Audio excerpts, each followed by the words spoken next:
Which is the best Japanese supercar on sale today? Is it the Nissan GTR Nismo or the Honda NSX? Analog versus digital. This is old school. It's a little bit like going to the pub and chatting someone up. You know, like, do you have any English in you? Would you like some?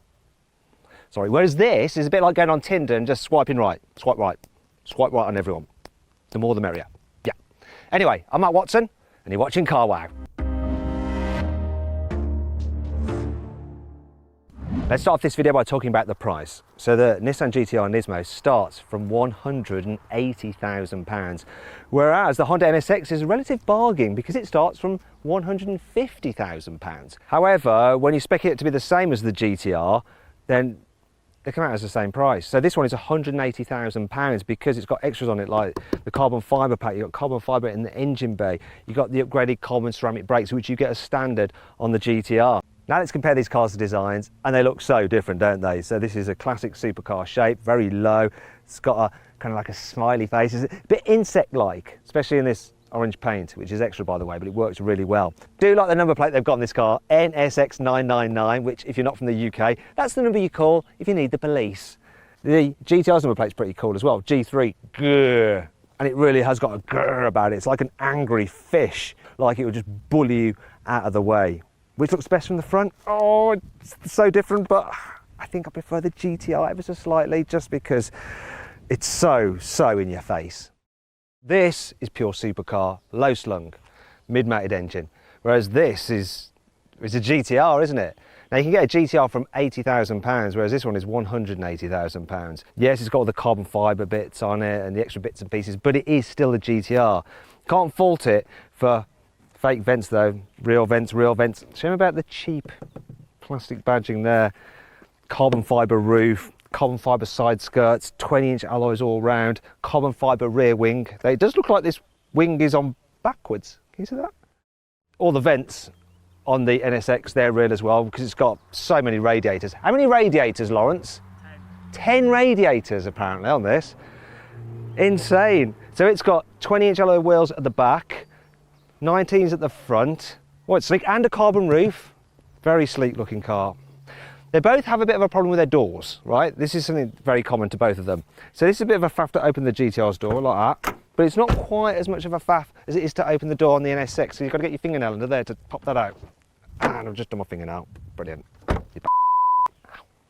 Comparing both these cars' arses, you would think that the Nismo was way heavier than the NSX. It's not though. This weighs in at 1,703 kilos, which means it's no lightweight, but it's still lighter than this because this is 1,759 kilos.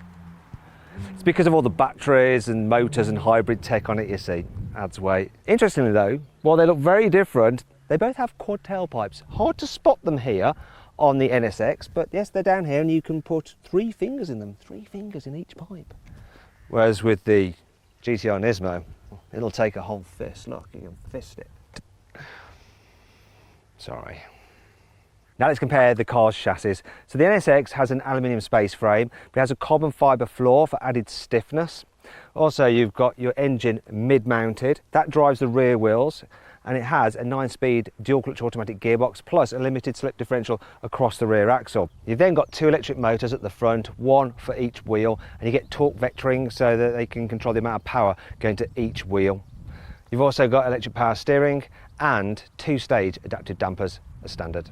Meanwhile, the GTR has 3-stage adaptive dampers as standard. How's that for one-upmanship? It's also got hydraulically assisted power steering for that old school feel. The chassis itself is a monocoque steel. The engine is mounted at the front, and then they've got this weird quirky way of doing the 4-wheel drive system. So you've got a rear transaxle. However, when you launch the car, that setup does mean that all the power goes to the rear, 100% to the rear, so you get a good launch. Now I'll actually launch this. What the heck is that? It sounds like the world is coming to an end. Maybe Godzilla is heading our way. So you've got that 4-wheel drive system. At the back you've got a limited slip differential, whereas at the front it does that thing where it'll brake the front wheels to try and do torque vectoring by braking sort of thing. It's not that effective, but it sort of tries to work. Anyhow, let's compare how these cars actually drive by driving them on a twisty mountain road. So straight away this thing feels like an absolute monster. The steering, you notice it, you go over bumps, it kicks back to you through the steering wheel because you've got hydraulic power steering, old school style. I got the suspension in the medium setting, the drivetrain in aggressive, and the stability on, because this will break traction, it really will. Even though it's got loads of grip, it's got loads of power as well. Whole car is busy though, shaking, wobbling, telling you what's going on. And then in comes the power, oh, and this thing just flies. Everything is a sensory experience, it really is. The noise, the brake pedal feel, which is strong, the steering, whoa, and the grip.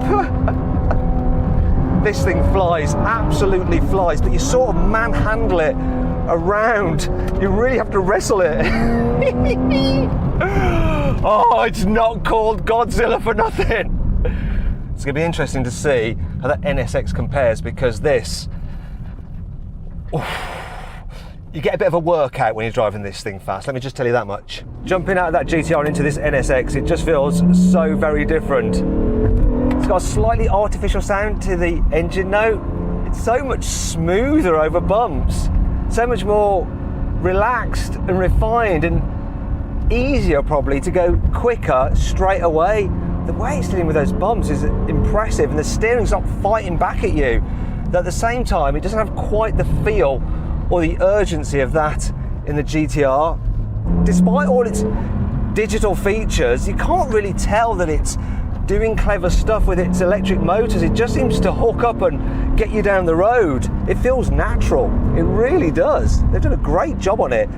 And even though it's slightly heavier than the GTR, it actually feels a little bit lighter. Is it such an experience? It's not as intense, and it's confidence inspiring. The GTR you need big balls for, whereas you can drive this quick with little teeny balls that I reckon when you get into the groove of the GTR, it will ultimately be a little bit more rewarding. This GTR Nismo has a claim to fame. It has the biggest brakes ever fitted to a Japanese production car in the history of the world. So you got carbon ceramics all around, 410mm discs up front, gripped by 6-piston calipers. At the back, 390mm discs, gripped by 4-piston calipers. The Honda NSX's brakes are a little bit smaller. So as standard, you get steel brakes, and you have 368mm discs at the front, gripped by 6-piston calipers, whereas at the back, 360mm discs, gripped by 4-piston calipers. But if you upgrade to these carbon ceramics, then your diameter increases at the front to 381mm discs. And at the back it stays the same, 360. So it's got slightly smaller brakes than the Nismo GTR, but will that have an effect on the braking performance? Let's find out. Right, let's see how good this NSX stops. So, full emergency stop from 70 miles an hour. Use my specialist timing gear to test it. See what distance it takes to stop. Here comes the line. Oh, is it regenning as well? Regenning, putting some energy into the battery while I'm braking. That's actually pretty blooming good. 41 metres. It's stopped from 17, 41 metres. Impressive. Right, now for the Nissan. Let's see if you can beat what the Honda did. Here we go. Here comes the braking zone. What did we get? What did we get? Oh no, look, oh sorry Nissan, 44 metres I'm afraid. Looks like that's a victory for the Honda. Now let's compare these cars' interiors, and yeah, interiors on either this NSX's or the GTR strong point. So this is an interior like you might expect from a supercar from 10 years ago. It's a bit plasticky in places, whereas other materials do feel quite nice and well made. I do love the seats though, they are super comfy and you sit nice and low. The steering wheel feels nice, but the paddle shifters are cheap and plasticky. And there's this general layout, it's a bit odd, and the infotainment system, oh, it leaves a lot to be desired, this Honda infotainment system. You don't even get satellite navigation as standard. Then there's the digital dials, which are okay, but they're starting to look a little bit dated. And some of the graphics are a bit childish for a car at this price. Wait till you see the launch control icon, it's just, it's embarrassing. You'll see it soon when I launch the cars. And check this out, the cup holder solution. This. Yeah, brilliant Honda, brilliant. If the Honda's interior feels a decade old, then this feels almost 2 decades old. I mean, have a look at this. Just have a look at it. There's no digital dials here. Well, there is a little digital display with a bit of information, but it looks like they've just stolen that from an old original Game Boy. Quality isn't quite as nice either as the Honda, this leather around here and here, though I do like the Alcantara on the dash of the Nismo, which I probably just dirtied with my greasy, sweaty, sun cream-ridden hands. Like the seats, they're not quite as comfy as the ones in the Honda, but they are more body-hugging. You've got carbon fibre about the place. Plus, look! Cup holders and little door pockets. You don't get door pockets in that NSX, so that's better. It's got cheap feeling paddle shifters yet again, like the Honda though. And this is the thing that I hate about this car. You need to use 2 levers to adjust the steering wheel. You almost break your thumbs trying to undo them. Look, so that's the up and down one. Now I need to release another one for the in and outy one. Look. At least the infotainment system isn't as bad as the NSX is. I mean, it's not the very latest in modern technology, but it's just easier to use than the Hondas. But that's not saying much really. The time has come to compare these cars' engines. So they're both hand-built in Japan. Yes, this is a hybrid, which means that you think you've actually turned it off when you haven't, and occasionally it will kick in the engine to start the cooling system or whatever. Yeah, thank you very much. You've got a 3.5 litre twin-turbo V6 mated to an electric motor which drives the rear wheels. Then you've got 2 electric motors at the front, and combined you have 581 horsepower and 645 newton meters of torque. Moving on to the GTR. So that has a 3.8 litre twin-turbo V6, puts out 600 horsepower and 650 newton meters of torque. There's nothing else to say about that because it's much simpler than the system in that car. Let's do it, let's launch them. Honda says the NSX will do 0 to 60 in under 3 seconds. That's all they say. But will it? Floor the throttle, launch mode, here we go. Or 3.29. What's the quarter mile? 12.02. Now the car did something weird there. It like backed out of the power. So it was fine to 60, but then the quarter mile was slower than it should have been otherwise because it backed out the power. I went, odd. It's a Honda. It's supposed to be super reliable. What's going on with this? Let's do it. Launch, go. Oh, slightly better, 0 to 60, 3.26, did it again. Didn't like it at all. 11.84 for the quarter mile. Still not delivering the full goods. Tell you the truth, I have launched this car and got a clean run in it the other day. It did an 11.2. It's the best I had out of it, and quite a few runs at it as well. But today, it's not quite there, is it? Okay, now I'm going to launch Godzilla. So Nissan says this GTR Nismo will do 0 to 60 in 2.5 seconds. Launch mode.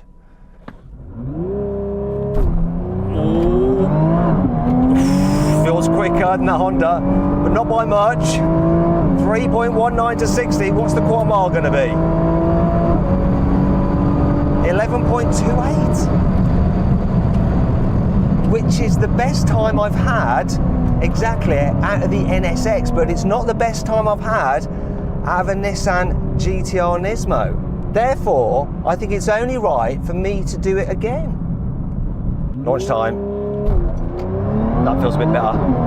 Come on, what are we going to do? 3.01, I'll take that. Should have a better quarter mile time. 11.05, not bad. Beat the Honda, beat the best I've had out of the Honda. Though the best I've had out of GTR Nismo, 10.8. So if we can play that game, it's only fair to mention that as well. This Nissan is the quicker of the two cars. Fact. Now let's move on to what these cars would be like to live with every day, starting with practicality, something that really the NSX isn't. This boot, it's only got a capacity of 110 litres. The Nissan is 3 times the size, 315 litres. I do like the fact that it's carbon fibre there. Though this does have carbon fibre here on the engine cover, though that's optional and that's standard. So what's also standard in the Nissan? Rear seats. Now they're not really particularly big rear seats, but you can just about squeeze someone in there if you hate them. At some point, you're probably going to want to drive your GTR up the motorway, maybe even daily it.